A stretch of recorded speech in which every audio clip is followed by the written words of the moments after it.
এই সরকারের কাছে আশাবাদী হতে চাই। মাননীয় প্রধানমন্ত্রীর যে সমস্ত কর্মকাণ্ডগুলো তার মধ্যে আসলে যানজট এবং দুর্ঘটনা প্রাধিকার পাচ্ছে, এটা আমরা স্পষ্টত দেখতে পাচ্ছি। আমরা মনে করি উনি একটা উন্নত দেশে দীর্ঘদিন ছিলেন, সেই অভিজ্ঞতা এখানে কাজে লাগাবেন, উন্নত দেশের প্রযুক্তিগুলো বাংলাদেশের সড়কে প্রয়োগ করবেন। তার মধ্য দিয়ে আমরা একটা নিরাপদ সড়ক তা ওনার কাছে প্রত্যাশা করি। কারণ আমরা দেখেছি বিগত সময়ে সরকার কথা শুনতেন না। এই সরকার জনগণের যে কোনো দাবি নিয়ে গেলেই এটাকে প্রাধিকার দেওয়ার চেষ্টা করেন, যেটাই জনগুরুত্বপূর্ণ সেটাকে প্রাধিকার দেয়। আমরা এবার ছুটি বাড়ানোর কথা বলেছি, সেটা আমরা সাথে সাথে দেখেছি সরকার প্রধান বিবেচনায় নিয়েছে। আমরা এই যে স্কুল কলেজ আগে ভাগে ছুটি দেওয়ার কথা বলেছি, এটা প্রাধিকার দিয়েছে।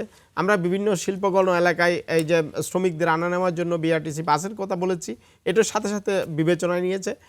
এই সমস্ত জায়গাগুলো আমাদেরকে একটা আশা দেয়, আশার আলো জাগায় যে সরকার যখন জনগণের সমস্যাগুলোকে আমলে নেয়, সরকারকে এটা আমলে নিতে হবে। এই আমাদের কিন্তু মধ্যপ্রাচ্যে একটা যুদ্ধ চলছে, যে পরিমাণ প্রাণহানি হচ্ছে না তার চেয়ে আমাদের এখানে সড়ক দুর্ঘটনায় প্রাণহানি বেশি।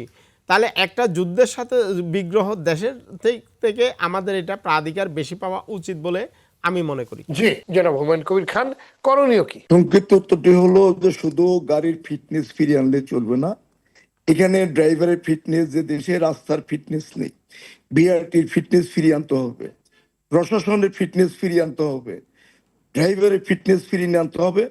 এবং এটার একমাত্র উদ্যোগকর্তা হলো রাষ্ট্রীয় ব্যবস্থাপনায় যিনি থাকেন, মাননীয় প্রধানমন্ত্রী সে উদ্যোগ গ্রহণ করেছেন। আশা করি আমাদের সকলের সম্মিলিত প্রচেষ্টায় পরিবহনটা একটা সিস্টেমে চলে আসবে। এটা আমাদের একটা বড় প্রত্যাশার জায়গা রয়ে গেছে। জি ধন্যবাদ।